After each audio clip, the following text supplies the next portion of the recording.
Toastmaster, where do you want to go? Let's start our trip with a short exercise. I ask all of you to please close your eyes for a moment and relax. I'll count up to 10, starting now. 1, 2, 3, 4, 5, 6, 7, 8, 9, and 10. Please open your eyes. Thank you.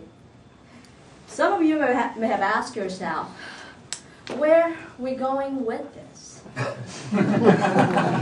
Believe me, I was in the exact position you were just in, sitting on a plane for many hours. I had my eyes closed, waiting for the plane to land at the Monterey airport. During the long wait, I decided to free write my second speech. I thought about 3 things, but I wasn't sure how to connect all these ideas. This speech will focus on those 3 things: driving on Fremont Boulevard, getting ready for work, and giving this presentation. The first of these was driving on Fremont Boulevard, Seaside, a couple of months ago. My 10-year-old daughter was sitting on the passenger side. She asked, "Mom, where do you want to go?" I said, "Where do you want to go?"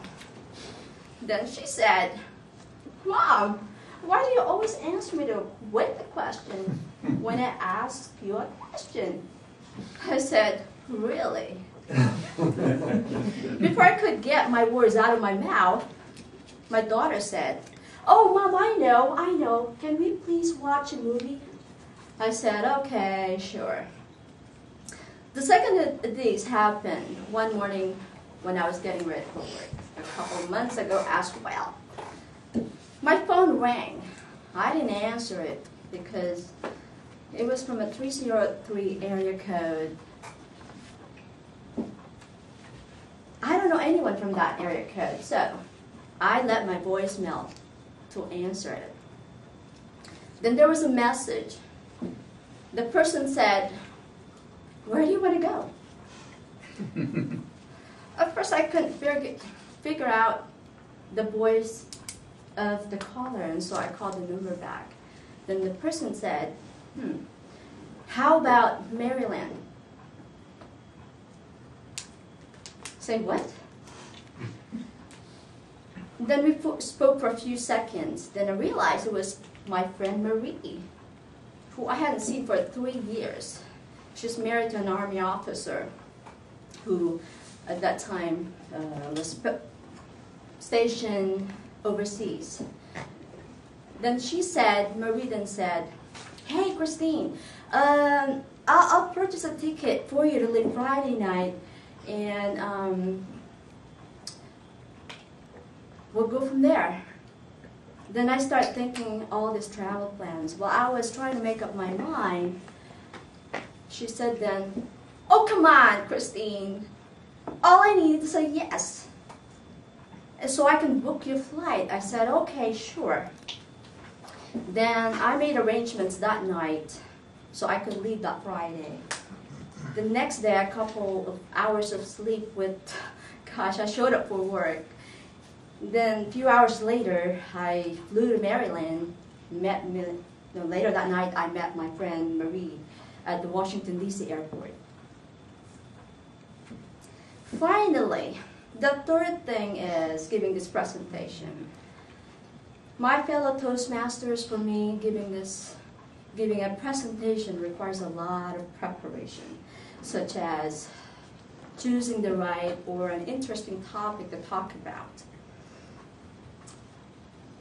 preparing or looking at yourself in the mirror, trying to practice it, and many other things that you can think of. Remember earlier I mentioned that I rewrote my second speech while I was on the plane. During the time I was sitting there, I glanced at my writing. I was amazed. I wrote a lot and even ran out of paper. I asked myself, where do you want to go? because my writing was going to different directions.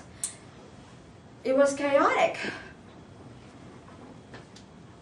You see, free writing can be riotous because of many different ideas floating around in our brain. So when we free write, we don't want to stop sometimes. We just keep going on and on.